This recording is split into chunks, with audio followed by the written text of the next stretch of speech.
And we are live on Channel 8 and TCTV's YouTube channel. I'd like to call the meeting of the Narragansett Regional School District School Committee to order. It is 5 o'clock. And we'll start with the Pledge of Allegiance. And Ms. Geister has a flag for us, so we'll stand for the pledge. I pledge allegiance to the flag of the United States of America, and to the republic for which it stands, one nation, under God, indivisible, with liberty and justice for all. And to the republic, indivisible, with liberty and justice for all. Okay. I wanted to announce that this meeting is being live streamed and recorded by Templeton Community TV. It's out on the cable station and on the YouTube channel, and Facebook page will be available after our meeting as well. And shout out to TCTV for making that possible. This evening, there will be no public comment because we're just going to focus on the budget this evening, but we'll take public comment on anything that anyone hears or sees tonight that they have questions on. You can either email them to central office to Mrs. Varney, or you can call the central office if you have questions.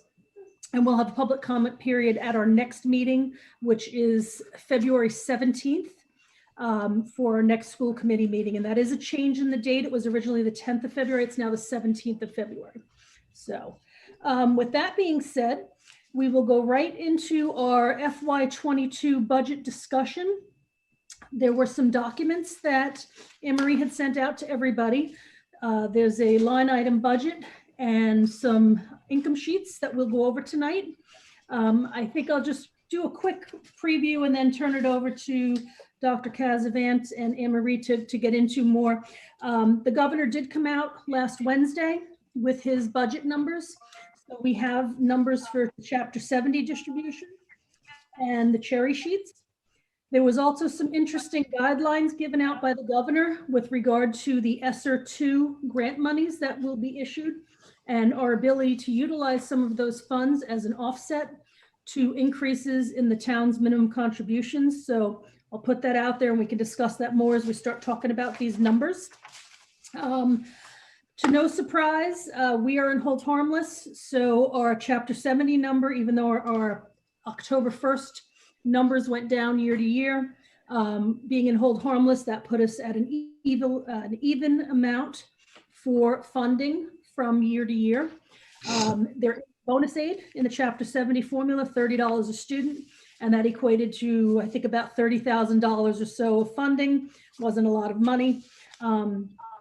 And other than that, there really wasn't any huge surprises. I don't think, at least for myself, and again, I'll let Chris and Anne-Marie, if you want to add your comments and thoughts in after.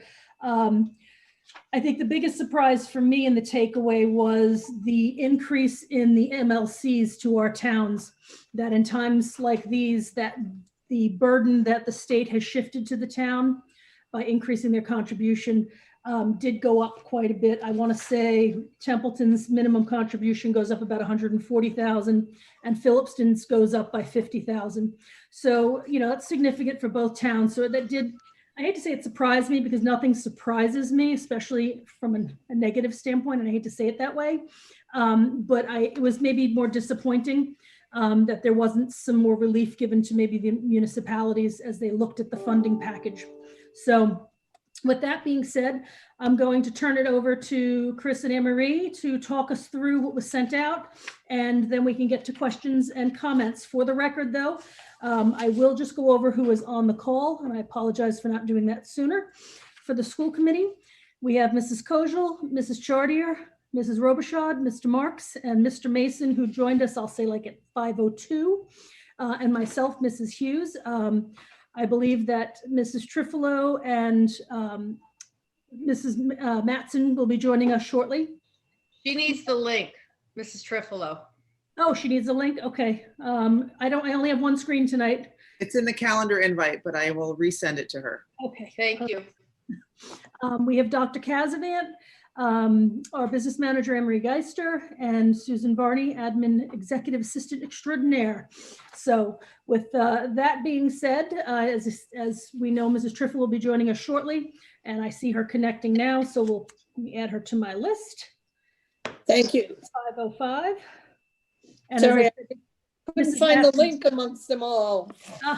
Well, good to see you. Thank you, Margaret. Thanks. Um, Deb. And Mrs. You're welcome. Matson, as I said, is slowed down by the weather. She's commuting, so she'll join us as soon as possible. So with that being said, I will turn it over to Dr. Casavan and Ms. Geister. Okay, I think what we're going to do is I am getting the documents prepared to show. So if Anne Marie will do the talking, at least at first. Yeah, so I'll start talking. So yeah, so while you're getting those ready, I'll talk about the ESSER grant. So ESSER Part 2, as everyone is referring to it, is our second grant from the stimulus monies that was coming from the feds. So Narragansett was awarded $551,000, which we were quite excited about it for 10 minutes. And then we realized in the next 10 minutes, when the second email came out, the majority of that money, up to 75% of it, is to subsidize your member towns' minimum local contribution increases. Oh, geez.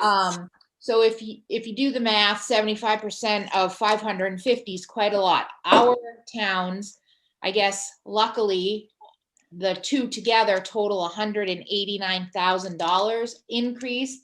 It's $139,403 for Templeton, that their minimum local contribution increased, and Phillipston's went up $50,311. So of that $551,000 that we were awarded in the grant, $189,000 of it is to cover the increase for the towns. If they choose, they can refuse it. I honestly don't know why they would, but it's ours to give to them. They have to let us know if they don't want to use it. The state was very clear in the guidance. This is a one-time help, I guess, for the towns. These minimum local contributions, I don't think these numbers are going down in the future. This is just kind of to help with the burden for this year. So it's good and it's bad. It gets us to I guess it gets us to a not bad place. It's just, it's gonna really hurt everything for FY23. Yeah, I think that's the scariest part to me is, okay, so that's great that, we're going to offset a piece of the expense. But when FY23 rolls around, if there's another increase in minimum contribution, now I'll say that the town of Templeton doesn't need just 139,000, but it's 139,000 plus whatever the new increase is going to be. And that could be significant in FY23. So that's very, very concerning, I think. And I know there's a lot of chatter out there. I know Mars is definitely taking a look at this and forming some advocacy around what it thinks a position should be, because it's not necessarily a bad thing to want to help the municipalities, but maybe there was a better way to do it, I think is what they're coming to. So. You have an income sheet that you put up? Yep. Let me, so I'm looking at all of them right now. So do you want the ESSER no remaining or that one, FY22 in? Why don't we go with, why don't you go with the regular green one? Do you see the color coded? It's green. I can only see their, because I downloaded them, I can only see Okay. the names. So if you tell me the actual file names. How about the ESSER funds with the E&D remaining balance? Okay. ESSER fund with, okay. Gotcha. All right. So I was going to share the screen. Okay. Well, that's interesting. It is not showing. Hold on. I don't know why. Well, what we're Uh-huh. trying to show you is we want to Yeah. try and Give show me a you sec. the minimal increase in chapter 70 Hmm. in the charter school, just the regular revenues that we normally see.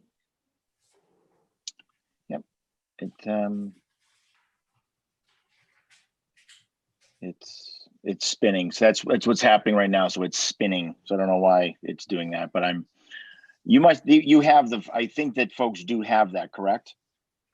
The sheet in front of them? No? Yes? Okay. Which color is the one that we're looking at? It's The green it's one, we The might green as one? well just get right to the one that has the ESSER funds on it. Hang on, yeah, it's spinning. We'll feed him. Sorry. Sorry, I apologize in advance for my dog who seems to be growling and barking. And I do want to announce for the record that Kate Kalise has joined us. So she is on this call as well. Hi, Kate. Does everybody have that one in front of them? Okay. Why don't you talk to it, Anne Marie, and then once it Yeah. can come up, we'll. Sure. Yeah. It's just spinning off of the email, but I'm going to get it going. So We'll just talk about it. So the hold harmless, the $30 per pupil in the chapter 70, that is an increase for us of $37,020. So not much, but this is pretty much what we've been seeing the past few years. Charter reimbursement is up $7,700. We have transportation is down, which is no surprise to anyone because it's based off of the end of the year report that we submitted for last year, which of course our costs were down because we were not transporting in the spring, but we were still paying for our buses, but we just didn't have to pay 100% for the buses. Another source of income that's down is E&D. Our E&D for FY20 was certified at $480,000. This particular income proposal proposes using $380,000 of it so that we would have a balance July 1 of $100,000. Medicaid, pretty much flat, $245,000.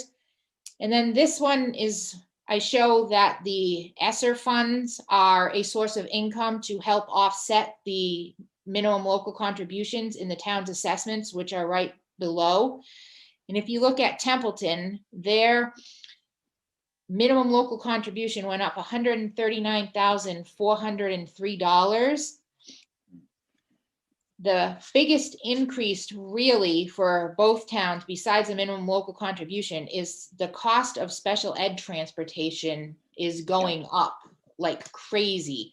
There's more kids needing transportation, but the rates, the cost of the transportation itself is what has really increased. And a lot has to do with all the extra cleaning measures that they have to take into consideration due to COVID. We're hoping next year that we're not quite in the same situation as we are. The numbers reflected on the transportation for special ed here is actually lower than what our current rates are, because right now we are paying for extra monitors and extra cleaning practices that are happening on all of the vans. So the number that I used was a little bit less than that, hoping that we would not have all of those items for next year. So once you go down to Phillipston, their minimum local contribution increased by $50,311, and their transportation went up $25,000. So currently on this income scenario, the town of Templeton has an overall budget increase of 3.39%, and Phillipston has an increase of 0.53%, giving our whole general fund budget an increase of 1.15. So are you able to get up any of those other scenarios? Well, what's happening is that I updated my computer, don't you know? And right now it is not allowing me to share anything with Zoom. So I just had the recent update. So I think that is a problem. That's what's happening to me right now. It's not allowing me to do any sharing whatsoever right now. So I don't know what else to say. Yeah, if Because- you wanted to share it with me and they gave me privileges, I'd share it for you. Or if you wanted to try to share it, Anne Marie, I've never shared anything. as long as you have it, it's the first thing up on your screen, but they have to give you privileges. I'm going to go ahead and share the email with you, Kate. How's that? And maybe you could help, because it will not let me share anything because I don't have permissions yet for some odd reason. I don't know why. Oh, Anne Marie's already the co-host. So it looks like I can share. Just tell me what you want me to share. Okay, so why don't you share? It will not let me. Why don't you, well, either one, either choose the ESSER funds with no remaining E&D. Yeah, why don't you just choose that one? Okay. When you open it, you might see purple. Yeah, I gotta find them though. Yep. Just give me a second. Okay.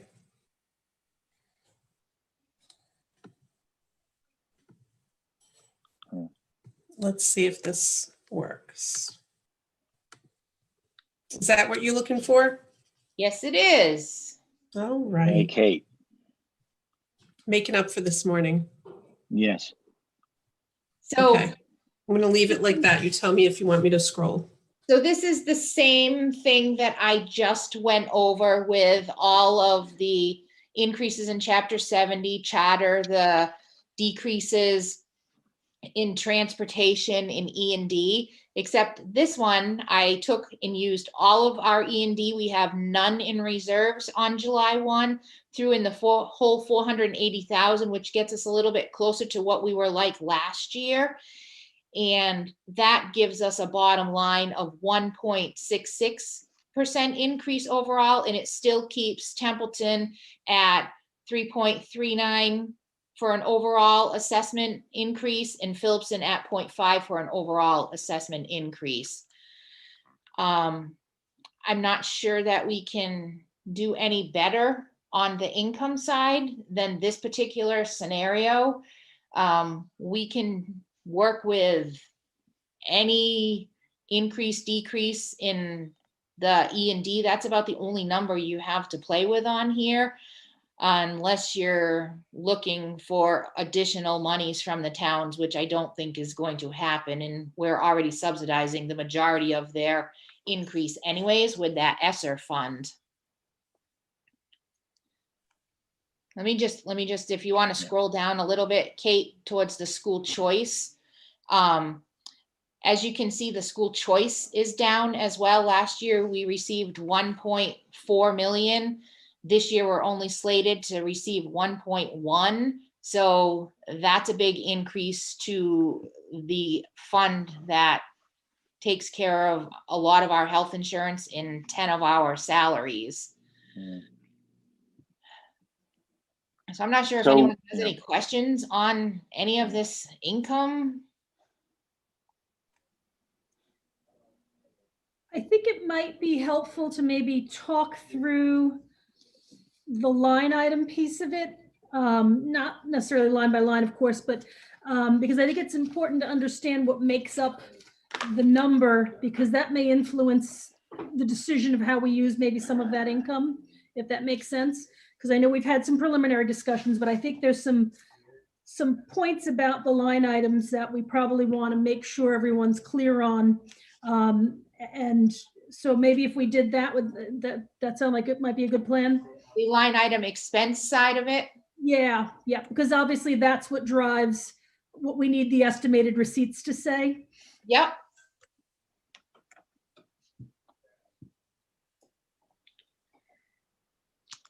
Kate, can you find the line item one?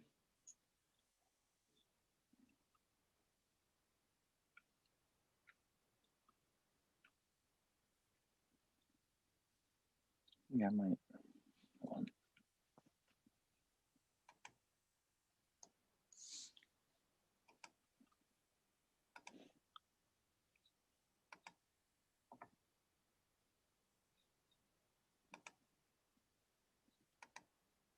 Let's see. I think I can do it now. Hold on. Okay. Ooh, How's that look? Yep. excellent. Okay. Thank you. And I do apologize. Apparently the update did not, I don't know, who knows? I don't know what I'm talking about. So you can see it now, and that's the important piece. So where do you want to go? Do you want to go page by page, Margaret, or Why just, don't we just start page by page? all right, This first page, this is the administrative costs of our budget, which it's a 3.7% increase, but the biggest increase is coming from the computer software that we've had to add because we are remote. And a lot of that stuff that we've added it's not going to go away when we're not remote, because we're not going to get rid of Zoom. We're not going to get rid of some of the electronic signature things. Kate could probably talk a little bit more as to the different softwares that we've had to add in the items that we would be keeping regardless of whether we're in remote, if anyone wanted more details on those exact things. Yeah, I just in looking at your explanation, I would also say that when we look at our strategic plan, things like Swiss and probably Teach Point, and everything else too, in one way or another, really are there and support the items that we have in our strategic plan as well. So it may have been born out of necessity at first, to get things implemented quicker perhaps. But I think Swiss was already in the works prior to that, and a couple other things. So I think it makes sense that we have to spend the money on the technology when we want data. We have to be able to capture it. So anyone? yeah. Yeah, does anyone have any specific questions on the first page? I apologize. Little dog who thinks he's a big dog, sorry. Does anyone have any questions on the first page for expenses? As far as, I think it's pretty self-explanatory, but if there's something specific, because I don't want us to beat a dead horse, because there's quite a few pages to go through. Hearing none, I'll say let's move on to page 2. We can always come back if someone's got a question.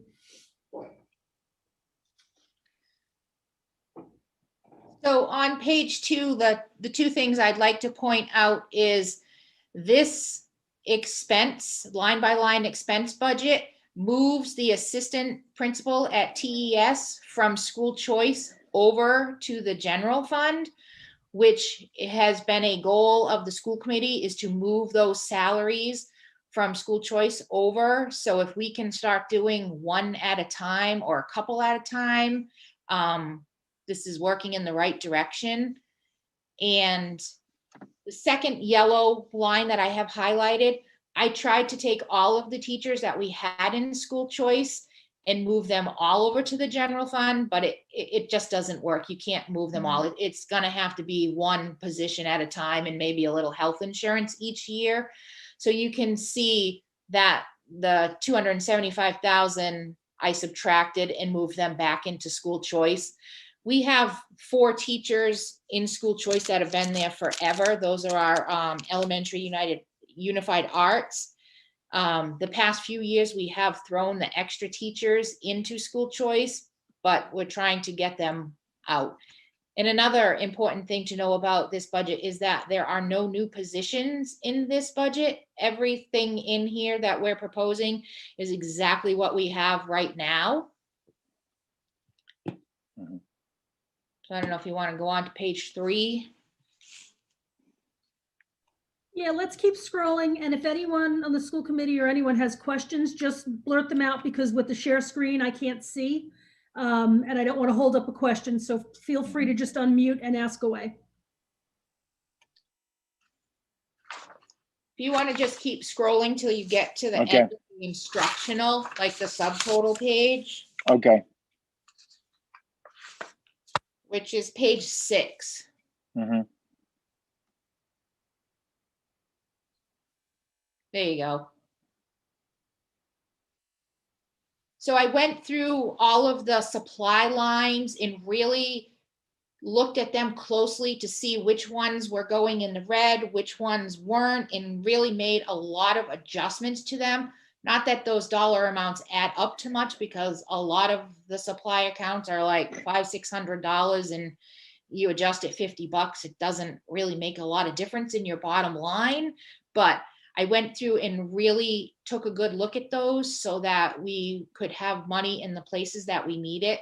And you can see from the bottom, the subtotal, that the whole instructional piece of our budget only went up 2.5%. And at least 1% of that is a cost of living raise for the staff. And once you factor in their steps, it equals more than 1%. So that 2.5% in instructional is really minimal. Mhm. I don't want to move into lunch and someone has a, I just want to make sure no one has a question, Madam Chair. Is that good? I'm not hearing any, Okay. so let's move Okay. on. Again, if we need to come back, we will. Yeah, this is our transportation screen here. So yeah. you want to pause here. Yep. Here, like right in the middle of the page is our special ed transportation. It has gone up 32%. And like I explained before, we have more kids needing transportation, but it's just the overall rates of everything are going really high. Our regular transportation, I was able to keep it at the same, there was no increase. When we were supposed to open without COVID, we were going to need a new bus for this past year, but obviously we didn't. So I'm anticipating that it's going to take us probably all of next year to get our ridership back up to where it was to need that extra. So that amount that's on that line covers the increases for FY23. You know, I want to just say too, is that, you know, obviously, you know, how much your base amount is or cost matters. So, you know, if this was only, I don't want to be facetious, but if it was, let's say it was $10,000, okay, and it went up, you know, 33%. Well, you know, the impact of that is, you know, certainly something we have to pay attention to, but not devastating. When you're talking about 32% increase, right, or a total increase, pardon me, of I think it's overall, yeah, of, you know, 100. I'm trying to find where FY21 is 562. I'm just saying that this is the situation that every district is finding themselves in right now in terms of their largest increase of costs. I've been in contact with 3 very local districts who've said and asked me point blank, have you seen, you know, a tremendous increase in not only sped transportation, but tuitions? And, you know, we're all feeling that, right? Because it's a bit unregulated. And although, you know, we can go out to bid, because it's, you know, sped transportation is something that, you know, we can go out to bid and often do. There's just only so many companies that provide this transportation. I have just a quick question on sped transportation. Does that include in-district and out-of-district? It's the 2 pieces together? It does. It's both in and out. Okay, thank you. I figured it was, but I just wanted to make sure I understood. While we're right here, let's just take have a quick little chat about athletics.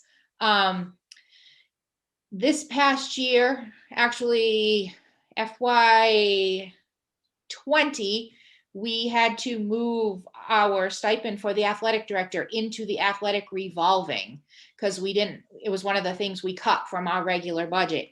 It is still cut. It's proposed to be cut from this FY22 budget, but we are going to have to look at athletic revolving very closely because this year we have athletics running and we have no income coming into it at all. So it is being drawn down a lot. We're not going to be left with enough to cover all of the things that we usually pay from it.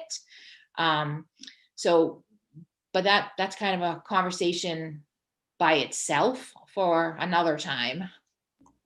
I think what would be helpful at some point, Anne Marie, as you said, for a different time, is to really get a breakdown of what we pay for athletics and what funds it comes out of, so that we can really digest, what should be funded where, and if we need to end up subsidizing the athletic program in the general fund because we're taking more out of the revolving, and what do we need to look at for ticket prices, all those other things. Right. I think that would be helpful to have that, and maybe we can add that to an agenda for a meeting in the next month or two, and we'll see what we decide at that point. Sure. Margaret, this is Rayanne. Yes. I was wondering on this sped transportation, if there's any chance that there'd be a greater reimbursement from the state? Is there anything pending on that? Because if everybody's realizing this increase, this would be a place where they could come in and help. There's talk that they want to put reimbursement towards it. There's talk that you can put it in circuit breaker, but so far it's just talk. We haven't seen Right. anything yet. Every year Yep. we have something to be said about this, but they never really do act. So I think what I heard last was Jay Sullivan was hoping this year, because he could not do it for maybe next year, I'm sorry. He's hoping that for next year, because he couldn't do it from this year because the Student Opportunity Act did not get funded, to maybe start looking at including the transportation pieces, because if you remember, one of the goals was to reimburse not just the tuitions, but the transportation if monies were available. The priority of the funds was the tuition, and then it would go to transportation after that. He was, hoping that might be the case last I heard. But again, until the numbers get hashed out to figure out how much money is in that pool, I'm cautiously pessimistic, maybe borderline on the optimism. I don't know how to say it, because the governor did try to put money into the SOA funding. I just don't know what that's going to look like, because it looked like they really funded the economically disadvantaged category. And I'm not sure, and money went into circuit breaker, but I think the bigger discussion will be, what type of supports do we need to put in place for our students that may categorize them into the special ed categories? Is that a possibility that may increase some of our services and whatnot for these kids? That would increase the amount of special ed services that we would look to reimburse. And is that something that would happen statewide? I'm just kind of talking off the top of my head because I really haven't thought that through, but could that be a possibility? Anything's a possibility. Yeah, I think that they've, special education was one of the major areas that they knew that when they looked at the funding formula, old and I'll call it new, but they knew that it was woefully under, funded. They, because it hadn't gone up in so many years. So the transportation is the piece that I think that there's really a lot of it is all about what they're willing to allow us, the districts, to apply whether it be circuit breaker, whether it be towards Medicaid, whether it be a couple things, right? So remember, we're supposed to get 100% reimbursement for transportation, regular transportation. Everyone knows it, like they've done it 1 year out of I don't know how many, and then never again. So every year we hear, we ask if there are things that can be applied one way or another into any of the buckets that we potentially have. They tell us that they consider it, and I'm sure that they do, but they do it in a sense that they're only going to really let it happen if there are monies, quote unquote, left over. I don't know of many years, even when things are going great, there's a lot of leftover money. Right. So that's how generally the circuit breaker gets funded, et cetera. So we do a lot of advocacy. I know that Anne Marie can maybe speak to that through through her organization. I know that ACE does a lot. That's the Organization for Special Education Directors. But it all boils down to if they have the monies to dole it all out to everybody who wants or needs it. So that's where it falls through. Margaret, this is Rand again. Yep. This is really, it's concerning. I understand it is the amount that we're given, but it concerns me because of the lack of school choice money that we'll have access to. For FY22, it really puts us in quite a bind. Well, I think that's the other part of the conversation is that we know that the numbers at our elementary level, call it pre-K through, of course, 4, are very, very high. Matter of fact, you can go pre-K through 7 right now, and you've got some pretty high numbers. Now at the middle school, it does tend to taper off a bit. Where we see our opportunity, if we're going to consider school choice next year, truthfully, is at the high school level. I don't really see a situation where we'll really be able to do it at the elementary unless we added teachers, and we certainly have gone down that route before. So that's gonna, I think that'll be a major discussion item. It's in terms of generating revenue, it really, for right now, it seems to be the really the only place to do it right this minute. We know that we have folks who are very interested in coming here, school choice. We know that. That's not the issue. It's just that we closed it off due to pandemic, and of course at the lower levels we just didn't have the space. It is an option. Well, Margaret, it's an option that I fought against because we're balancing our budget on money that is not ours, that we can count. And we look at the proposal that we have on our income sheet for FY 2022, that school choice money is making a big difference because it's like minus 20%. So, I realize there aren't places to bring money in here, but with the transportation up where it is and where we made the decision to start to live with real money, we're really at quite a point right now. So this really is going to take some thought as to which way we go, and we really don't have many options. And I agree with you. And I think we're not going to see how this is going to play out truthfully until next year. And hopefully things are, pandemic wise have improved. We all hope that for a lot of reasons. But again, our numbers, when you look at the kids whom were supposed to be here, but they homeschooled, they are some very high numbers at the elementary level. And remember, we cut those teachers, right, at the elementary mostly, to balance the budget last year. I think that's going to be, something that the community is going to have to, once again, I don't decide, right? They've made the decision once, they may make it again the same way, but we're going to be in a situation where if all the numbers bear out the same that they did prior to the COVID, they're going to be in the 20, we already knew this, 28, 29, 27, in that area.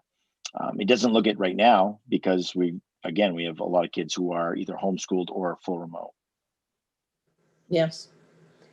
Okay, Yeah. thank you. Yeah, and I think just speaking to Rand's point with school choice, I pulled out the forecast that Anne Marie had created for us back in the beginning of January. And without replacing any school choice students and trying to move then personnel over to the general fund so that we can fund them. I mean, we really are looking at, we've got maybe 2 more years before, I think right now we're starting to hit yellow, and the year after it's red, and after that we're underwater. So we've really got to come up with a strategy as to how we're going to fund these things. How do we use school choice, if we use school choice, and how do we use it effectively? So yeah, I think you're absolutely right, Rhiannon. If we're continually facing these large increases, 32%, we can't manage that year after year on top of these things. It's very disconcerting looking at these numbers, knowing that we don't make money. We rely on the state and our municipalities basically to fund us. And certainly our municipalities cannot afford these types of increases without some relief somewhere. Yep. And interestingly, we've had the least amount of kids or students who school choiced out. So if you think about that, we had less coming in, obviously, but we also had the fewest amount school choice out, which is good because you want your differential to be as healthy. But we certainly lost, a lot of. We did not replace any kids but 6. So I mean, those are things that we're going to have to, I think, seriously consider if we're looking to offset costs and and if we're looking for a revenue stream, so to speak. Absolutely. Can I just throw in real quick too? So if we do look at that revenue stream for the upper grades, wouldn't that also mean that we'd have to add some additional buses? And I know that Anne-Marie did said earlier that we were able to hold our existing transportation, general transportation numbers because we didn't add that additional route. How certain are we that that's not going to add this year as well? Do we think that that's going to hold throughout the year, or is that just a projection? Well, school choice students don't get transported. So that doesn't cause us an issue there. And honestly, with the number of parents that are transporting their children to and from, I think it's going to take us a little bit for parents to trust the kids to be in that close a proximity on a bus to put them all back. I just don't see it happening all in September. Awesome. Thank you. That's an interesting point. And I think that some folks are talking about as well. So in other words, obviously the mandate is that we have to bus. Okay. So, we know that's what the statute says, but I think that some districts, I know this to be true, is that given what Anne-Marie just said, maybe they're a little hesitant at the beginning of the year. And then, by November, we're just doing great. I'm talking about next year, and everybody wants to come back to school. Well, some districts many districts are not going to be prepared for that.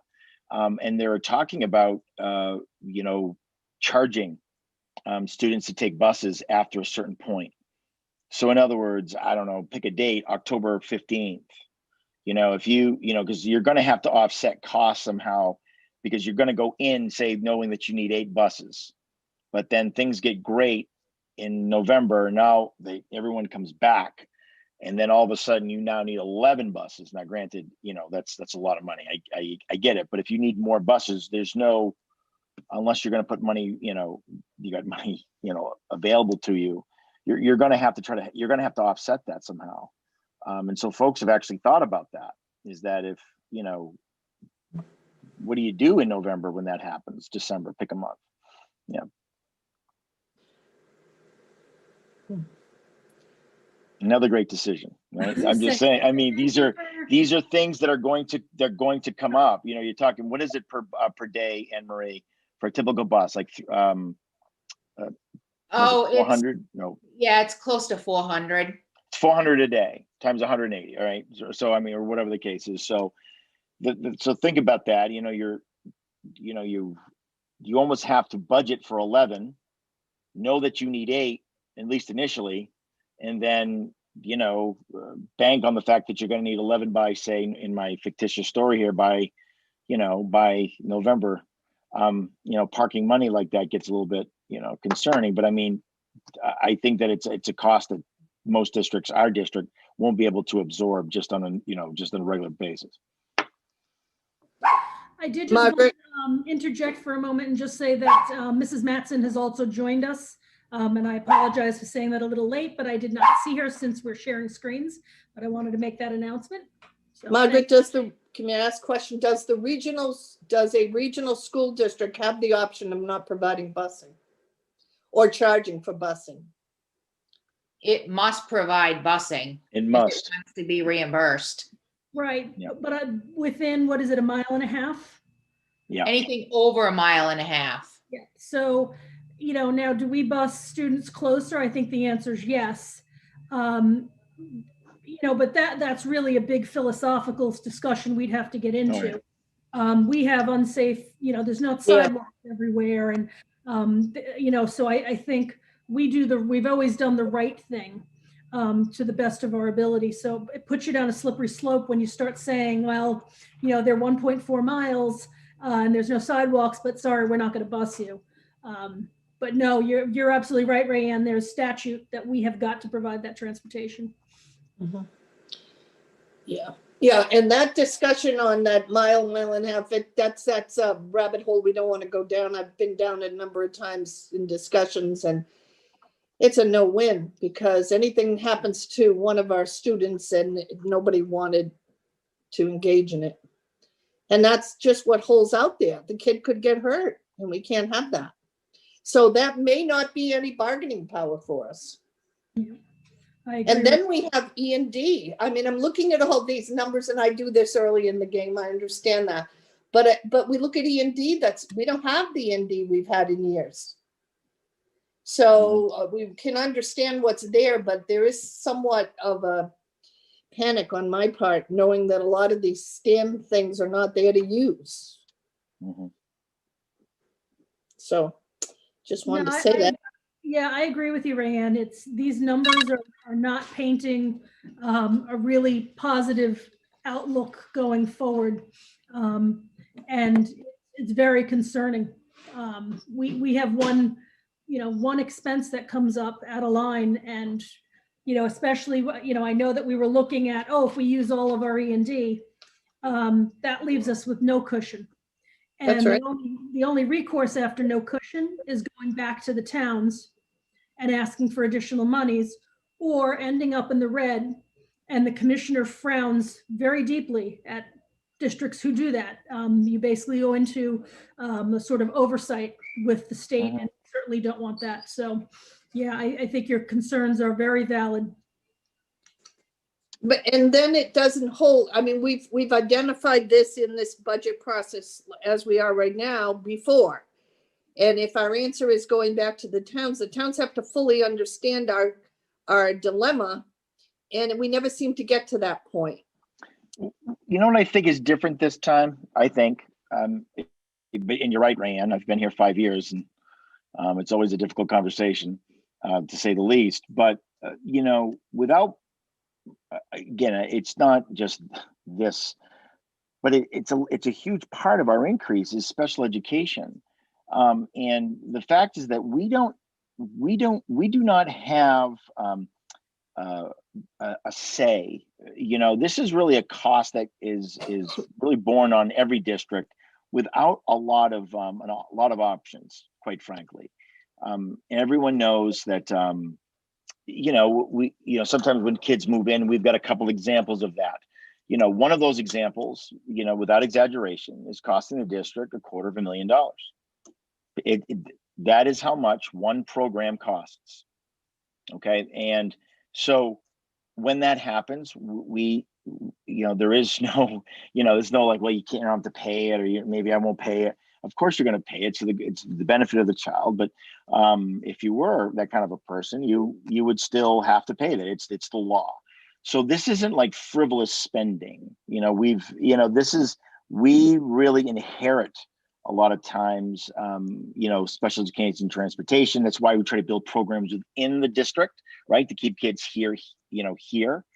And by the way, not that I don't know what your experience is with this, that we often just receive notification that these special education programs are going to increase their tuition, and that's how it is. There's no bargaining. There's no, gee, I don't want to do that. They just simply notify you and the state that they're going to increase it's, it's tuition. And I'm going to tell you that every year we get those letters that say we are going to increase our tuition by X. And so I think the difference is this time, it's not that last year was another great example. We didn't ask for anything. We didn't. The fact is, though, special education is born on the communities. These are, by the way, these are not, school choice children, right? That was the very first question I used to get all the time. Well, how many of these kids are school choice? None. The kids that are being sent out to these type of programs are residents from both Templeton and Phillipston, period.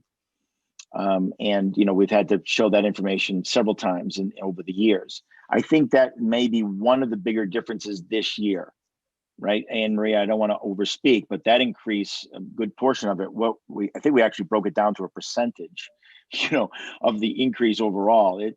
It's quite high, and we have very little to affect that. Well, that's a good segue into some other high increases in our budget that we have no control over too. So if you want to scroll down to page 10. And while you're doing that, I'm going to just read a couple of comments from the YouTube feed, because I think they work nicely into the conversation we're having. These are all from Mike Curry, who is a Templeton resident, as well as the chair of the Templeton Select Board. And I'm going to read several comments he's made that we stressed to Ann and Susanna, that's Senator Goby and Representative Whips, that we were worried about state aid impacts when we hosted them a few weeks ago. I specifically mentioned our priority to fund our school district. And then he commented about our discussion with school choice, that it's certainly an opportunity, as you have done a great job integrating tech and teacher knowledge. He says, right, Chris, good point about the school choice outs. We didn't realize that as you did a good job of educating your currents with your current methodology and curriculum. I'm kind of paraphrasing that, the students would stay in. And he just recently said, SPED received, Chris, I hear you. So I think to your point, Rayanne, we've got to get the message out to the towns. I find it encouraging that Chair Curry is listening to us and responding, letting us know he's hearing what we're saying. So we appreciate that feedback.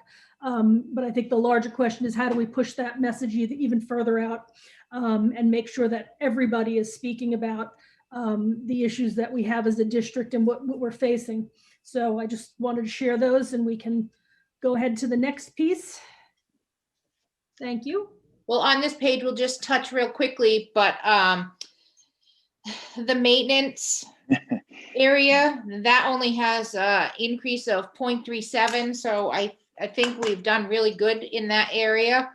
That includes everybody's 1% raise. So we've really worked hard to try and make changes within our building and around our complex that are money saving items.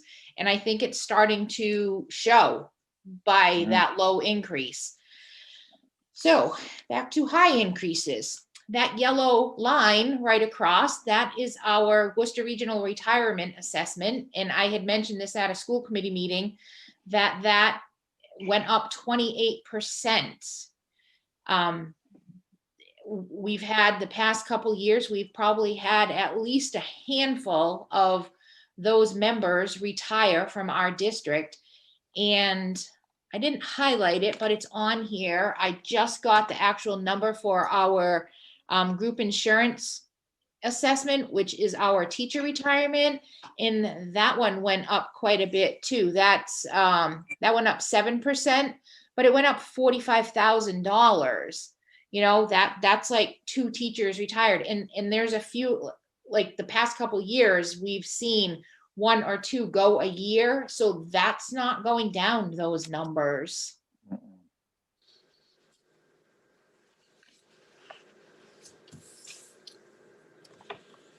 You can see on the regular health insurance, and I think I had mentioned this before, we're expecting a very small increase from the providers. So I didn't adjust that at all. And currently that number that is budgeted represents 9 payments in the general fund and 3 coming from school choice. based on the population of active employees that we have now that are taking that insurance.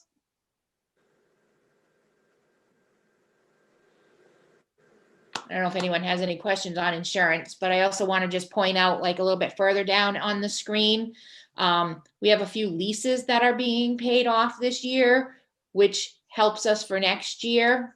So some of those fall off, and they're not things that need to be replaced. Like some of the equipment for facilities, that's not something you would replace every 3 to 5 years. Those you get a lot more years out of. So that gave us a little bit of leeway. They weren't big dollar amounts, but anything helps. So Anne Marie, I just wanted to, just from a point of magnitude, when we look at our year to year, I'm going to go back to the green income sheet. General fund income, FY21, 19,729. We're looking for 19,957, which is an increase of about $227,000. If I look at this one sheet, 154,000 of that 227 is strictly from things that we really have no control over: insurance, retirement, etc. That is I guess unbelievable is the only word I can think of, that it is driving. You know, if we didn't have those severe increases, it might paint a little bit of a different picture for us. Yep. And I want to echo what I hope didn't get glossed over, because I think Anne Marie said something very, very important. Over the last couple of years, especially given, you know, what we've been through, we've worked really hard to look at our budget and to certainly spend smarter, right? So maintenance is a great example of that, just the general maintenance of things. When you look at these numbers, these increases, you can tell, right? When you talk about a facility as large as ours and you only go up, I lost it now, but I don't want to go spinning around here, but we've kept it down quite a bit. And so you're going to be able to see the culprits a lot easier that are going to, increase our budget as high as it is. And there it is. I mean, these are huge numbers. And to your point, Margaret, was 140 I think you said in just those two areas, something to that effect. Yeah, we have no control over people retiring, and we have no control over, health insurance, and we have no control over, special education. Truthfully, we truly do not. And so, it gets harder and harder to manage, especially when these numbers go up, a 28% increase in retirement. That's a ton of money. Well, if you want to scroll down, I think it's to the last page. It's just our recap and our totals. Like on here, this is pretty much our special ed tuitions, and you can see the increases. There was no increase in the kids that are tuitioned out to collaboratives, but the non-publics, you can see that it was an increase 30%, 112,000. Well, I can tell you right now that the number of kids going to those has dropped. We lost 5 students from last year to this year, but we're still getting an increase of 100,000 because of the tuition that we have. That's $250,000. So the prices of everything is going up. Even though we lost 4 students, it doesn't reflect in these numbers because everything is just so high in price. Mm-hmm. And to put it maybe in another way too, I'm thinking about some of those students. So maybe some of those students went to a quote unquote less expensive, non-public school, special education placement. The placements, again, we work really hard to keep our children in the district. Why? Because they're our kids. They're Templeton and they're Phillipston students. We want them here. And that's why we've worked very hard with our social emotional learning and in doing the things that we do there. But so the type of, the kids who really do need, this type of assistance, they are generally, kiddos whom have a really high need. And so those places are specialized. So when I say $250,000 or $250,000, you see us not bat an eye, because that is about the general going rate of these residential, type facilities. And there's almost, and we've talked to Ann Gold, we've talked to everybody about it. Those places, even if they just held the price, they froze them, we'd still be paying $250,000. So we're, you know what I mean? So even if there's no increase, those things are really, really devastating to everyone's budget, but certainly a budget this tight. Yeah, and I think this might be a good segue just to take a moment to talk about the special ed stabilization fund that Emery had brought to our attention, our last meeting, the meeting before, and what that would mean. I know we're still looking into it, but I think that, looking to formulate a stabilization fund to help offset really is something that we need to seriously, consider. So, I think we need to move forward with pulling the information together and sending something out to the towns and doing, maybe getting on the agenda for each of the towns to talk about it and try and then maybe get it, because I think it'll have to go to town meeting, see if we'd have the ability to get it on for the next town meetings warrants, and at least get the fund created. And then we can talk about how maybe we can get it funded through use of whatever types of funds there may or may not be. So I think that we definitely need to move forward with that. No, I think that that's a great idea. And I honestly, of course I do, but I would think that it benefits not only the district, but the towns, because these costs, if they move in after, I believe it's October 1st, Anne Marie, I forget when we are, financially beholden. There's a date, and for some odd reason it's escaping me. They are yours. If they move in a little bit before that, or then you can cost share with the other district, with the district moving in. But it's not October. I forget what date now. But either way, my point is that these type of costs are usually just deadly to a budget, but they can come upon you without notice. And whatever way we can defray that, even if it's a little bit, it still will be better, in the long run, rather than just soaking the entire, the entire cost. So I want to sort of finish up this line item and just point out that the overall increase of this expense budget is 2.89%.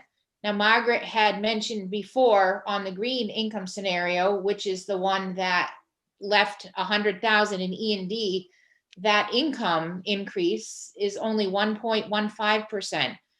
So that leaves us with a shortfall. And I do have an operating budget sheet, Kate, if you want to find it. If you pull that up, it kind of outlines things and makes the shortfall a little bit clearer. I think I'm sharing now, if I'm not mistaken. Okay. Let's see if I can get that. So I'm gonna have to stop share here for just a sec, guys. So, and then figure out if I can find it. So, and what's it called, Anne-Marie? Again, I'm sorry. I think it's just called operating budget. Operating budget, okay. FY22. Yeah. Yeah, it's gonna take me a minute here, sorry. You sent these to us, Anne Marie. Yep. It's opening, hold on. While it opens, I'm just Okay. going to read one more Yep. comment from Mr. Curry, that he's a career logistician and he understands maintenance and capital requirements, and he definitely understands our needs in this budget season, watching our needs. So again, thank you to Mr. Curry for letting us know you're out there and hearing our plight and understanding some of our challenges. Thank you. Yeah. That's important. Anne-Marie, is this the budget? Just so I want to make sure, do I have the right?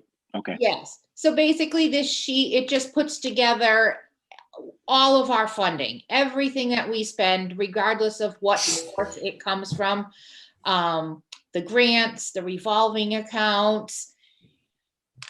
But at the end, it takes into consideration how much income we have from all of our funding sources to fund all of these expenses.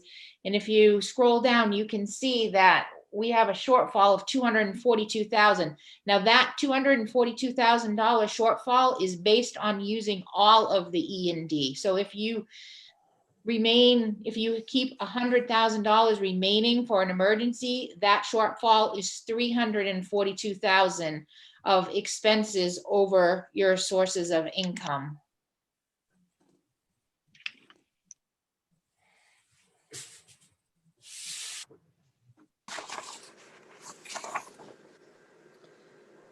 I'm not sure if anyone has questions, or I don't know. It's the same story each year. How much of a shortfall, and how are we going to take care of it? Yeah, we're getting to the point where we'll just pull it out of school choice. It's just not an option. No.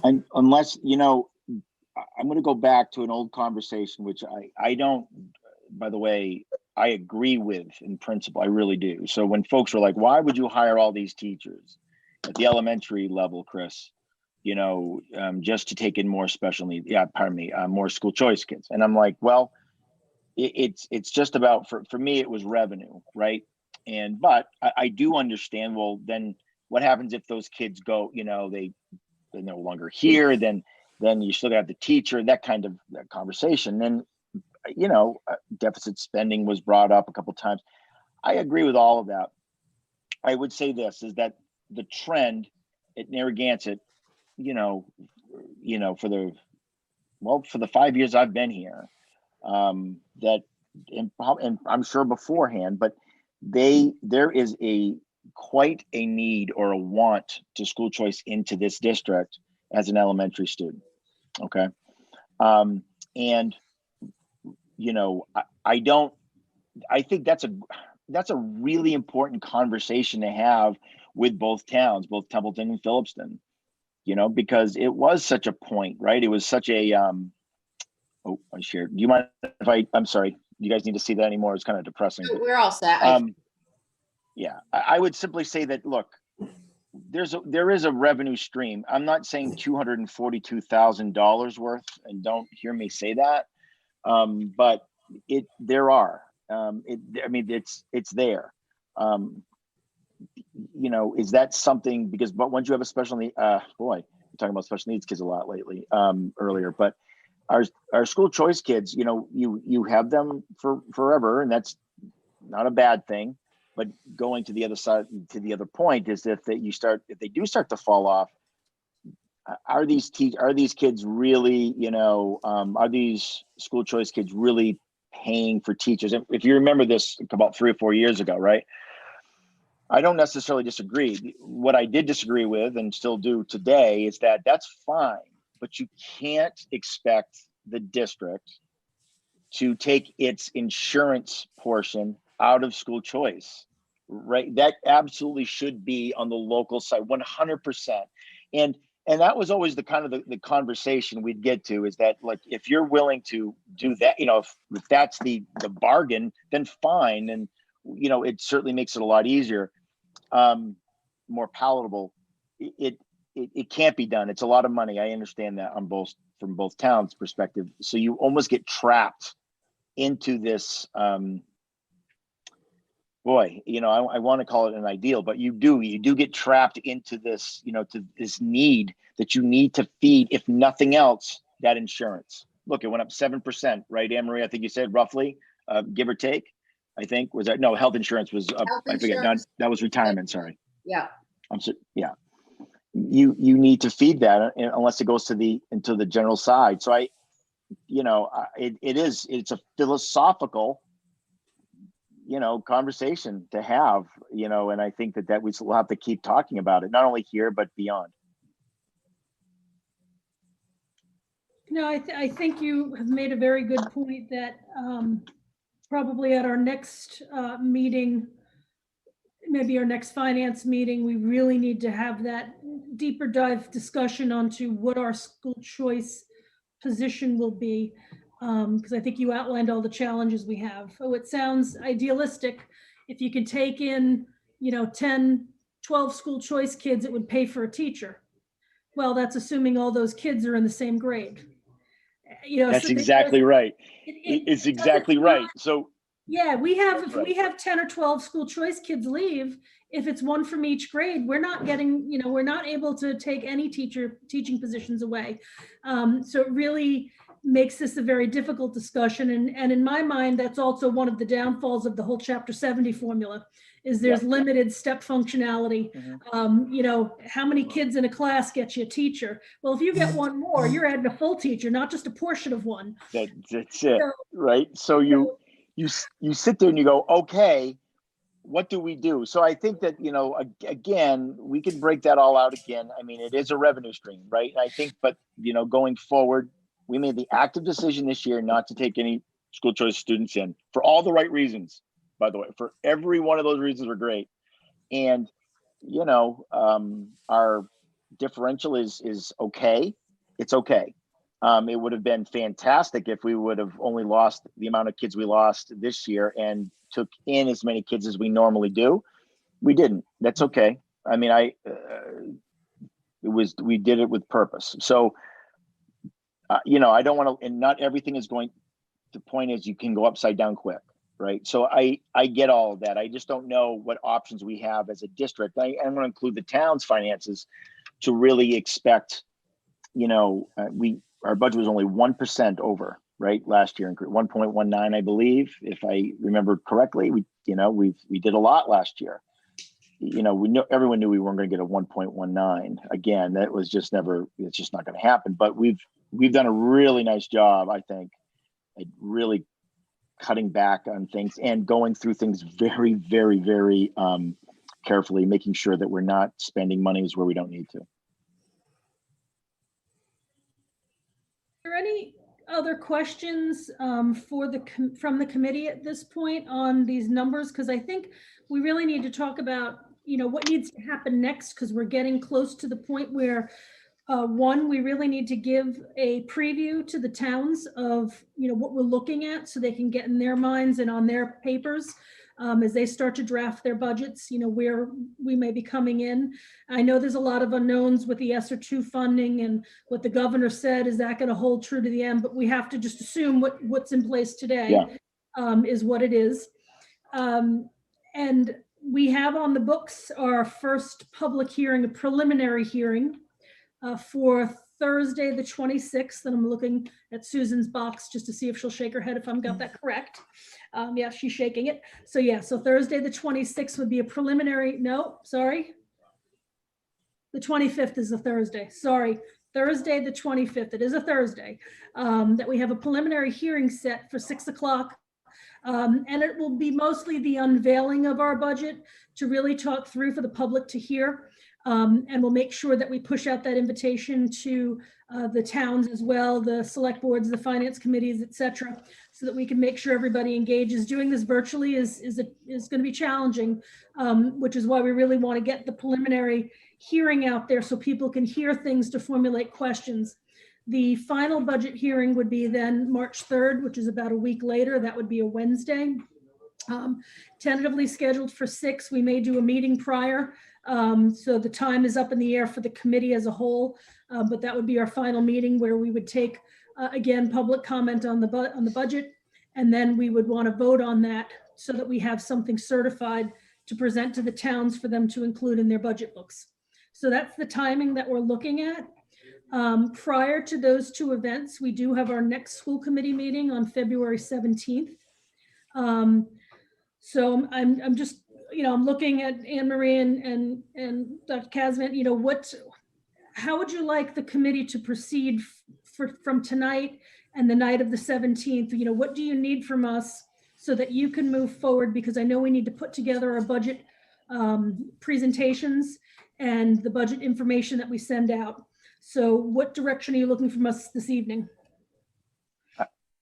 I think this evening, I would look to Anne Marie to make sure that we have all the hard numbers now, correct? I mean, we're not waiting on, We have all of the hard numbers. It's just figuring out the shortfall. you know, I think that I think that we have the budget we have. We're still, again, we have all these, we don't know what's going to happen to ESSA, but I think that smart move is literally to do exactly as we've been told, right? We just assume that, because that's really the worst case scenario. And because I don't want to assume anything else. I don't want to assume anything better, quite frankly. I don't want to add money to that, that, oh, we're going to get this much, because this is, I think it's best to assume that and move forward with this number, quote unquote, as the number. And I'm looking to Henry to make sure that I'm not misspeaking. I think that we don't have too much in the way of tweaking. No, it really, the big thing is the E&D conversation. Right. I think it's the conversations, right? That the committee needs to have and give me a solid number to work with. Okay. Right now you have a scenario that is all in or save 100,000. You can go with any scenario in between. It's not gaining you much, but Well, yeah, It's really $40, philosophical. Yeah. Sorry. $349 is not much to work with if you have an emergency either. And that's what we have left in 7/121. Mhm. So it really is a conversation on Yep. E&D.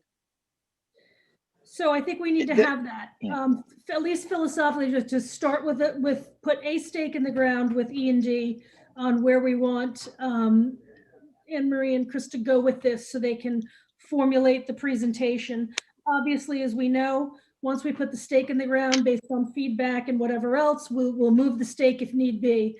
But coming out of this meeting tonight, I would love it if someone maybe made a motion to include, or up to and whatever amount of E&D, and then we can discuss it and decide if that's where we go.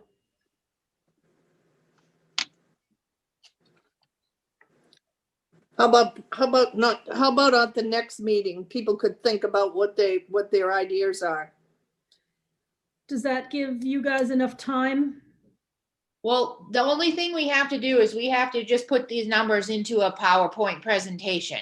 So right now you have two numbers of E&D on the chart.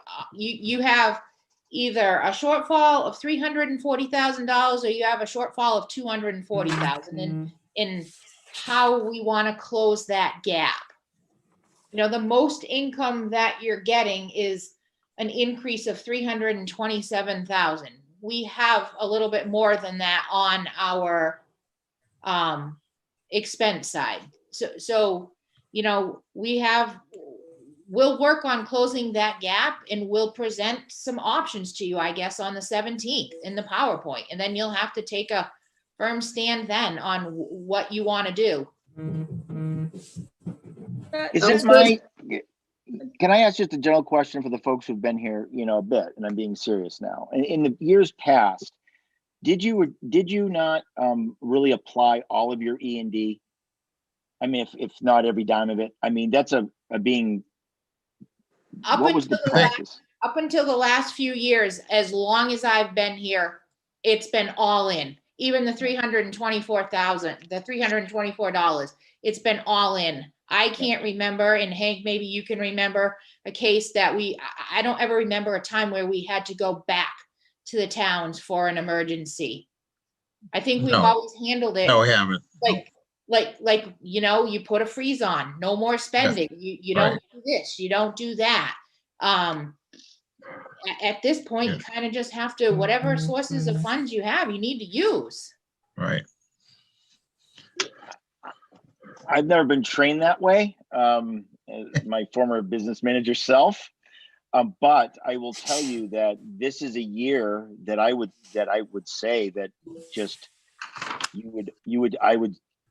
I think I would seriously consider recommending that, because we just don't have, it's just because this year is just completely, it's so different, right? And we get some hopes out there, right? We don't know if there's going to be an ESSER 3. Let me just call it that. I don't know if they'll make up a new name or not, but we know that there's some other stimulus coming. We know, we have no idea what that means. We know that they've said 100 days they want kids in school. What does that mean? We don't know if it's even possible. Those type of things. So I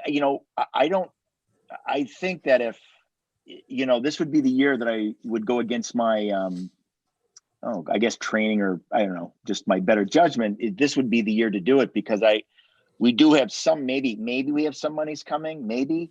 And it's just, this is a year that presents a whole lot of different problems than we're used to. I mean, I would defer to Anne Marie, obviously, when it comes to those type of statements, but I don't remember seeing a year like this with the revenue is low, is what I'm saying overall. Yeah, Margaret, then I think about the experience in the town of Templeton, and they were nailed for not having something in abeyance. Mhm. So, I mean, it really is belief that if you give it all and then say in the middle of it, well, stop spending, what does that cost as well? But I'm talking about a big expense if you don't have something for it. So it's just a matter of what chance people want to take. The experience from the town of Templeton was don't take a chance with having nothing. Yeah, well, I do want to read a comment just from Mr. Curry again. He said, yep, all in, Hank and Chris. We are too. I think he's speaking for the town of Templeton. So whereas I think the philosophical discussion is just that, philosophical. We are, I mean, really, I'm with you, Rand, not to have anything left just in case, just goes against everything that I've ever believed in.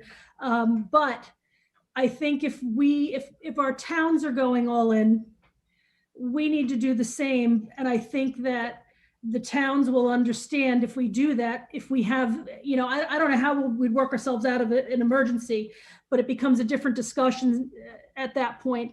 But what I would like to see is, what does that look like? Once you guys have a chance to put that PowerPoint, initial PowerPoint together to look at, what does that truly mean? Where are we going to make up that, $300,000 or $200,000? What are those scenarios that you have? Because now that we've finally got numbers, which really only came in in the last couple of days. So it's not as if you really knew what these were beforehand, then you've had a lot of time, that you'll have more time to digest. What does it mean now that we have everything, where we might have some opportunities and that are more than just, maybe there's an ESSER 3, maybe there's not, I don't know. Well, there was an ESSER 2 and no shade here, but a good portion of that was given to the towns. We don't know what strings will come attached to it as well. So I don't want to say that our white hope is coming, as here it comes. We don't know what those monies are going to be applied to.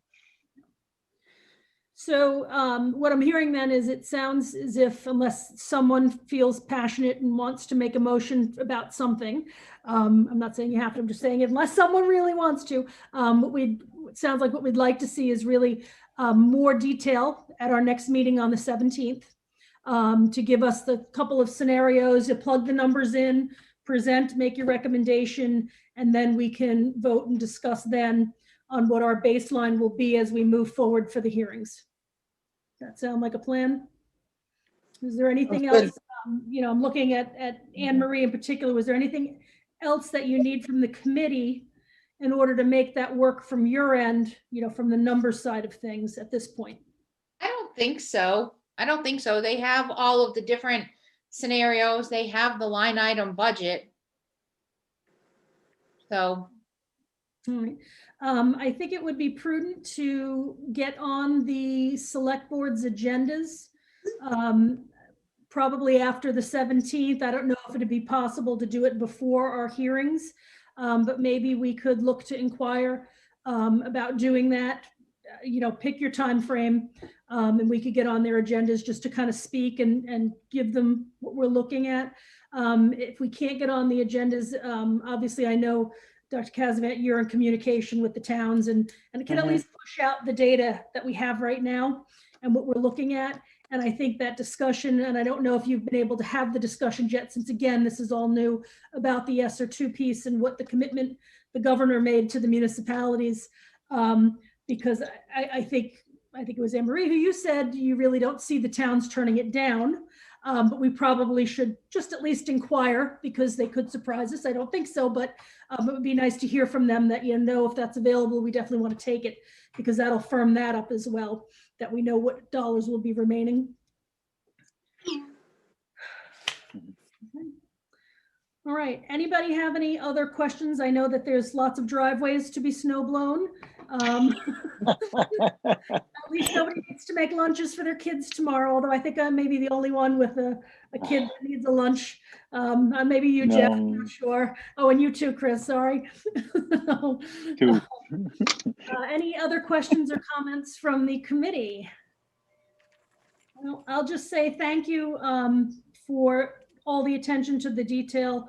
Anne Marie, it's always a pleasure to sit down and have a level of confidence in the information being presented without having to scratch my head because you do a very good job explaining everything. So we appreciate that. And we look forward to having whatever you'll have for us on the 17th so that we can give our final approval before we move into our budget hearing. Susan, I know we probably need to do a posting on the budget hearings in the paper. I think it's set no less than 7 days beforehand. So maybe if we schedule that for 10 days, if the papers screw up, at least it gives us a day to recover. Okay. So we can talk about that. I think you probably have something saved anyway. You're better at that than I am. And we will see everybody on the 17th. If there's anything that you want to see for the budget, just reach out directly to, Anne Marie or Chris and let them know. Otherwise, we look forward to seeing what you have to present to us. And with that said, if there's nothing else, I don't see anything else, I would entertain a motion to adjourn. So moved. I have a motion by Mr. Mason. Do I have a second? I'll second. And I have a second by Mr. Marks. So we will do roll call. Mrs. Kojal, Yes. Mrs. Chartier, Yes. Mrs. Robichaud? I actually didn't hear your voice, Deb, and I do need to. I think I heard her. She definitely gave a thumbs up too. Mr. Marks? Yes. Mr. Mason? Aye. Mrs. Trifilo? Yes. And Mrs. Hughes, Mrs. Matson, sorry. Yes. And Mrs. Hughes says yes, so we have unanimous to adjourn.